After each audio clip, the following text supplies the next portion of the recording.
Do you realize that anybody who knows how to use NotebookLM and Gemini can now pinpoint and validate their startup ideas with a precision that used to cost tens of thousands of dollars? Today I want to show you exactly how to use these powerful AI tools to walk through a systematic approach for finding real needs and validating your concepts directly from online communities. In this way, we're going to replace guesswork with data. You see, while I was running my marketing agency, we worked exclusively with software companies from innovative bootstrap founders all the way up to the largest SaaS company in the world. I've personally run survey projects on behalf of these companies that cost tens of thousands of dollars, and I can guarantee you that today's AI tools, if used properly, can outperform those expensive projects every day of the week. I've poured hours into developing this AI-assisted workflow designed to tackle the entrepreneur's worst fear: building something that nobody wants. As Sam Altman and his gang are betting on when the first one-person, $1 billion company arises, let's make sure you've got a horse in that race. For that, we need to begin with the end in mind, thinking about what a savvy VC might be interested in investing in, even if you're bootstrapping like I'm bootstrapping, and I probably recommend that above everything else given all the access to these tools that we have. I know all too well that it's easy to fall in love with your ideas, so trying to view what you're going after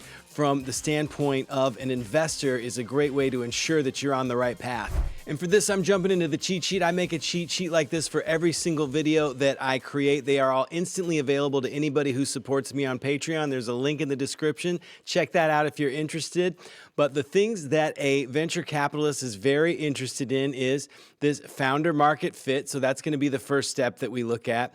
Then we're going to be spending a lot of time doing some deep customer discovery work. That's really one of the main things that these AI tools unlock. Then we're going to look at developing a distinct, uncrowded angle, as well as strong signals for monetization. And finally, we're going to get into a clear vision and momentum and narrative. That's our checklist to make sure that we are finding and vetting our startup ideas properly. This first step here, idea generation, starting with what you know, is critical. So many founders get some sort of idea, they hear something on the news in an industry unrelated to what they have any experience with, and that's a recipe for disaster. So just like anybody writing a novel needs to focus on writing what they know, founders need to do the same thing. Tiago Forte released a video recently that was a really awesome look at how to use NotebookLM for self-reflection. And I think that that is a great tool to sort of think through some of the problems that you're facing and get a feel for some of the things that you might have a great founder market fit for. I've got a couple different prompts here in the cheat sheet that can help with that. If you have a bunch of journal entries, you can load those into NotebookLM, or if you have any sort of Notion notes or anything that might serve that purpose, it might be great to load that into Notion. However, if you're using ChatGPT, they recently allowed you to chat with all of your different chat strings. So ChatGPT now has access to any historical conversations. That's a great place as well to use prompts like this that just ask about, what are some key themes or patterns that have emerged over the course of our conversations? What are some challenges, some things that, might lead you to unexpected areas where you might have some founder market fit there. So that is one way. These first few steps, we're just looking at, all the different options on the table. One of the big mistakes, I think, is just going with the first idea that you have. You want to generate a ton of different options. I did a video all about Rick Rubin's creative process. I'm going to link to that in the description. That talks about generating a ton of different options. That's what these first couple steps are all about. So for founder market fit, we're just using prompts like these to figure out where you might have a significant advantage. This includes where you might be an industry insider or where you might understand the user pain points better than anybody else. Once you've got a feel for that, we're going to move on to the next section here, which is just scanning the horizon. And again, we just want to open up our aperture as wide as possible to think about all the different options that are available to us. And this one really focuses around where is the world changing? Where are things just naturally getting disrupted? That's where the big opportunities are. We can use a prompt sequence like this to help uncover those opportunities. The example that I'm using today is my healthcare startup idea that I've been working on. I've been lucky enough to have some significant healthcare issues recently, which have really shown me where there are some pain points in the industry, especially when it comes to downloading my own blood work and and sharing that with other folks that can be a real pain. So that's the startup that I'm working on. I'm going to be doing some research here into the consumer healthcare space. So I'm copying this prompt right into Gemini. It basically just says, what are some ways the consumer healthcare industry is changing? What are some trends leading to these disruptions? Exactly. This is exactly where I'm focused on, this digital transformation and the rise of health tech, empowered and proactive consumers. Yep, these are all of the things that align perfectly with what I am trying to do. So I'm going to follow this up now with this prompt that just says, how might these lead to opportunities for startups? Because I'm still in the vetting process of this startup idea, and I want to make sure I get it right before I really dig in anymore. So following that up right here, just seeing, what are some opportunities here, because I want to just, see how many different angles can I approach this. There's a lot I didn't consider in here. There are a couple resources that you might want to check out for this phase. One is called Exploding Topics, which shows you, all sorts of graphs about what topics are becoming more popular. And another one here called CB Insights. I'm not being paid to recommend these. These are just tools that have come across my radar as being helpful for this phase. This is also a phase where you might want to conduct a deep research consulting project like I've shown in a previous video. I'll link to that as well, where you can do a deep dive into a lot of this research. All right, now that we've scanned the horizon, the next step is to really understand what problem we want to focus on. So there's a concept called netnography, and this is a powerful concept because now with these powerful AI tools, we can do some amazing things that weren't possible. Like I said at the beginning of the video, I used to do massive surveys and studies to try to figure out user preferences for these software companies. But the problem with that is everybody taking those surveys knew that they were answering a survey. They knew that they were under a lens in some way, and that shaped the way that they would answer that survey. Netnography turns that on its head, and it really seeks to look at what these users are saying out in the wild. And this involves looking at forums like Reddit and Quora to understand what they're actually saying to folks when they're not filling out a survey or, being interviewed on a, product demo or something like that. So this is what we're going to use to understand this problem as deeply as possible. The first step here, you can use a general prompt in Gemini that just asks, how are these people dealing with this, just to get a general sense of what Gemini might say. But the real magic comes from uncovering, these different Reddit forums. So I'm going to focus on this prompt that helps us look for online communities or forums that are related to users of consumer healthcare. Dropping this right into Gemini, and here we go. This is what I'm looking for. Subreddits, the health subreddit, chronic pain subreddit, diabetes subreddit. Those are all gold right there. I'm just diving a little deeper, asking for a full list of the subreddits that might be useful here. Very cool. It has returned a ton of these different subreddits. So now I'm going to just take these subreddits and drop them right into NotebookLM. If you're new to NotebookLM, you just go to notebooklm.google.com and you find something like this where you can upload all different types of information and then query that information in various ways.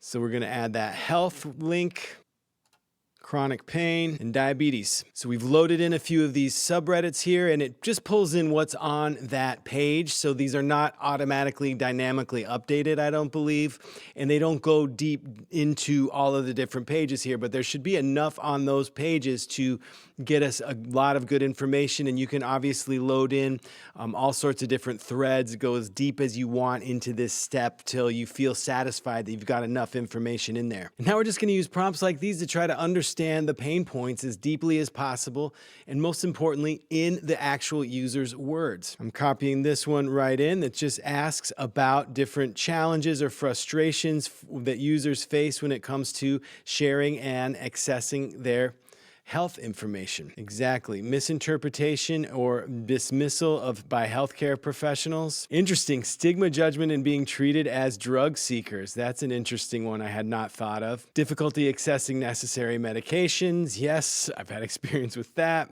But this is also showing me a bunch of things that I didn't, fully realize. So I'm just going to follow it up with what are some frequent words or phrases they use when it comes to how they express these frustrations. This can be really useful when it comes to marketing, that we're actually explaining these problems in their own language. Let's see what this pulls in. Really cool. Unseen and stupid is a phrase that is being used. One of these folks was described as a hysterical female. Interesting. Now we're really getting into the psychographics of how these users feel, which is really powerful when we're vetting our ideas and trying to build a game plan here. Combing through these subreddits and going deep on this is, I believe, the #1 way to get a firm handle on the problem, and it can be done now at scale, whereas previously that was just a whole lot of manual labor. Now you can do it very quickly using Gemini and NotebookLM. Here are a couple other prompts from the cheat sheet that might be interesting, listing all the questions found in the sources that users ask about product recommendations, tool suggestions, or solutions. Help you get a feel for identifying their needs. Also, this one for understanding themes. Identify the common themes, formats, stories, questions, guides, or tones present in the most highly commented posts. So those will get you pretty far. Some other resources here. There's a book called The Mom Test by Rob Fitzpatrick, which talks about how to conduct consumer interviews appropriately. And there's a lot you can take away from this book and put into your prompts. He talks a lot about getting them to talk about their life, not your idea. So you might want to think about prompting these large language models to, figure out what are the lives of these folks like, day in and day out, versus highly focusing on your particular product. All right, so now that we have a deep understanding for the customer's pain points, it's time to find a distinct and uncrowded angle for your startup idea. This is another angle that you want to vet your startup through. Here is a super powerful prompt for that. It just says, from these Reddit threads, highlight examples where users describe cobbling together their own solutions using multiple tools or creating DIY fixes. What does this reveal about unmet needs? So right there, you can get a feel for what is not being offered in the marketplace that you can then capitalize on. This is another place where you might want to use Gemini to go out and gather a complete list of your competitors or potential competitors and perform a gap analysis. Here's a killer prompt for that. This one just says, I'm considering building a software product to help people with X, whatever you're trying to help people with. Please do some research around competitors in this space and return a table with 3 columns. Number 1, pain point. Number 2, existing solution. Number 3, opportunity or white space. Focus on where pain points aren't fully addressed. This is interesting. When you pop this in, it now automatically knows that we are going to be doing some deep research here. So it knows that it needs more than just one shot at this, that it's going to need to gather a bunch of information. We'll come back to that here in a second. While that's running, let's jump ahead and look at some monetization signals. So here's another prompt that I'm using inside of NotebookLM that just asks, are there any monetization signals from these comments? Is there anything here that leads us to believe they would pay for a new service in this area? And running that in this example with just these 3 subreddits loaded, it gives you a lot of ideas around how you can position your product and things that, folks might be willing to pay for based on, the different costs, different things that they are struggling with, including this cost associated with managing stigma and lack of support. I can identify with that, and all the time invested in figuring out these different healthcare issues. I can empathize with that directly. So these can give you some really interesting thoughts about, the monetization aspect of your product or service. And these are also really powerful when it comes to the marketing as well, as you can start to make the case for why your product is worth something, based on these different areas of pain and frustration. This cheat sheet goes much more in depth about some of the next steps here, where you can start to think about a high-level roadmap for this validation to the MVP, to the scale process, and even thinking through this all-important go or no-go decision based on your checklist from that founder market fit, urgency of the problem, market size, willingness to pay, monetization, competitive defensibility, and speed to the MVP here. So if this is something you're interested in, definitely check out this cheat sheet. There's a link in the description. You get access immediately to this and over 130 other cheat sheets. I've got some coaching options in there as well. Here's another powerful prompt. I've been using this one like crazy that just looks into pricing models in this space. Pricing is always such a conundrum, but using Gemini to do this type of research can really help you understand what people are accustomed to paying, so you're not just throwing some wildly, new type of offer at them. Now jumping back to that deep research, that report has finished running. Remember, this is the one where we're asking for a table of 3 columns, focusing on pain points and where they are not fully addressed.